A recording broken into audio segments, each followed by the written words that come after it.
11월 24일 금요일 매일 성경 묵상을 시작합니다.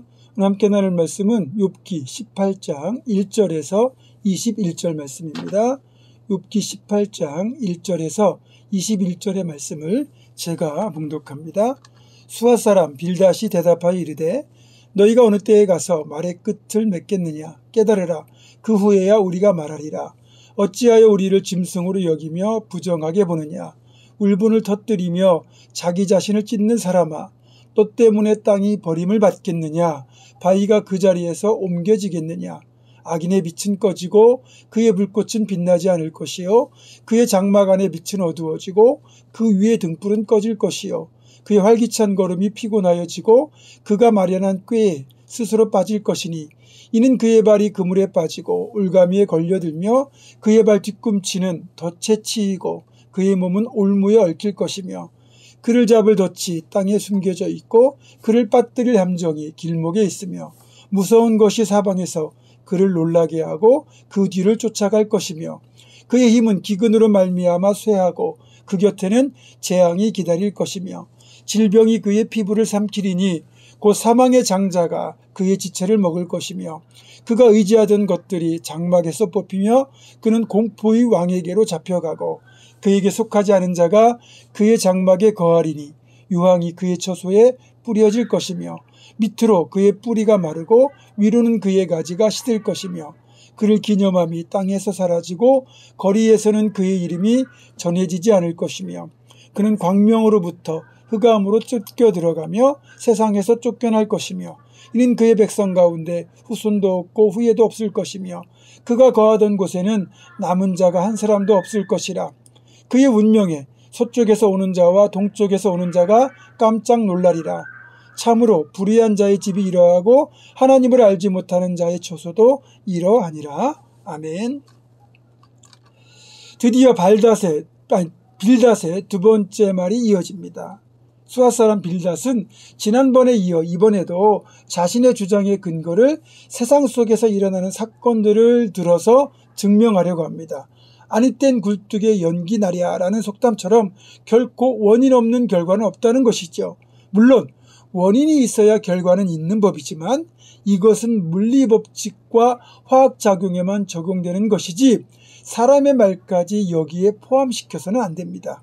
만약 요즘 TV 방송에서 전문가들을 초빙하여 진행하는 백분 토론처럼 패널들과 방청객들이 지켜보고 있는 가운데 전 국민이 TV로 방송을 보는 상태에서 욥과 세 친구가 토론을 하고 있다면 어떻게 될까요?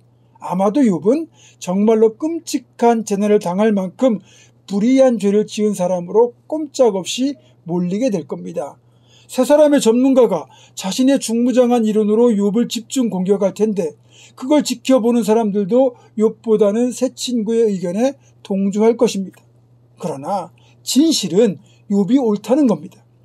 지금 방송을 포함한 미디어를 통해서 얼마나 많은 잘못된 정보들이 우리에게 전달되고 있는지 모릅니다. 정말로 분별력이 필요하고 지혜롭고 균형 잡힌 시각이 필요한데 사람들은 저마다 자기가 원하는 이야기만 들으려 하고 유통시키려 합니다. 반대로 자신의 생각과는 다른, 즉 자기와 반대 입장에 있는 사람들의 주장이나 입장은 헤아리려는 노력조차 하지 않고 귀를 닫아버립니다. 그리고는 편을 갈라버리죠. 이것이 오늘날 한국 사회의 분열과 갈등의 가장 근본적인 원인입니다. 빌닷은 드러난 결과만 가지고 원인을 찾아내는 방식으로 욥의 재난을 대하고 있습니다. 그리고 그 방식으로 앞날을 예측하는 우를 또 범하고 있습니다. 악인의 빛은 꺼지고 악인의 불꽃은 빛을 잃을 것이며 그의 장막 안에도 빛이 어두워지고 그 위에 등불마저 꺼질 것이다. 이렇게 말하거든요. 자, 그렇다면 빌닷의 주장을 한번 파헤쳐 보도록 하겠습니다. 빌닷이 지금 말하고 있는 기근과 재앙, 질병과 사망은 악인들이 그들의 행악의 결과로 인하여 자초한 결과다. 이렇게 말하고 있는 건 마치 오늘날 이단으로 규정된 귀신론과도 똑같은 주장입니다. 이 귀신론의 심각한 문제점은 모든 병의 원인을 귀신에서 찾다 보니까 병으로 인하여 어려움을 겪는 사람들을 전부 귀신 들린 사람으로 몰아간다는 거예요. 목사도 암에 걸릴 수 있습니다. 장로도 병에 걸릴 수 있습니다. 권사도 수술 받을 수 있습니다. 그런데 신실한 신앙인들 단지 이렇게 아프다는 이유만으로 귀신 들린 사람을 만들어버리잖아. 이게 귀신론의 문제거든요. 물론 병의 원인 중에 하나가 귀신일 수도 있습니다. 주님께서 질병을 고쳐주실 때 귀신을 내어 쫓으셨던 것도 분명해요. 마가복음 9장 25절입니다. 예수께서 무리가 달려와 모이는 것을 보시고 그 더러운 귀신을 꾸짖어 이르시되 말 못하고 못 듣는 귀신아 내가 내게 명하노니 그 아이에게서 나오고 다시 들어가지 말라 하시매. 이렇게 귀신이 원인인 경우가 있어요. 그러나 어떤 경우는 그 사람의 죄가 질병의 원인일 때도 있습니다. 38년 된 중풍병자는 주님께서 그를 고쳐주신 뒤에 더 심한 것이 들리지 않도록 다시는 죄를 짓지 말라고 하셨습니다. 요한복음 5장 14절이에요.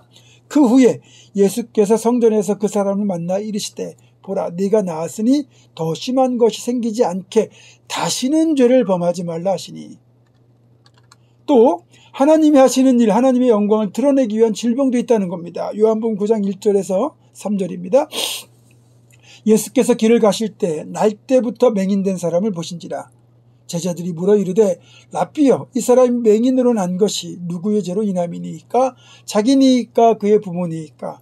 예수께서 대답하시되 이 사람이나 그 부모의 죄로 인한 것이 아니라 그에게서 하나님이 하시는 일을 나타내고자 하심이라. 아멘.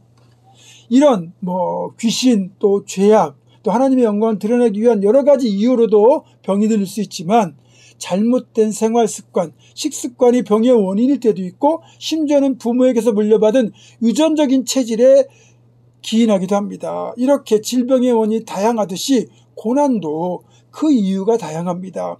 정말로 죄를 지었기 때문에 하나님으로부터 징계를 받아 당하는 고난이 있는가 하면 더 크게 사용하시려고 연단하시는 과정의 고난도 있습니다. 또 우리의 믿음, 신앙이 진짜인지 아닌지를 분별하기 위한 테스트로서의 고난도 있습니다. 믿음을 순금 또는 정금이라고 표현하는 이유는 고난을 통해 진짜 믿음인지 아닌지가 드러나기 때문입니다.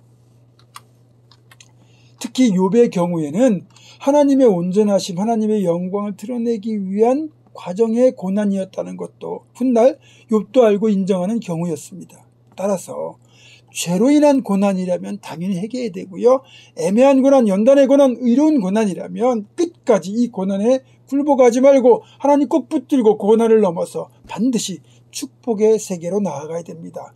그런 우리가 될 수 있기를 주님의 이름으로 축원합니다. 기도하겠습니다.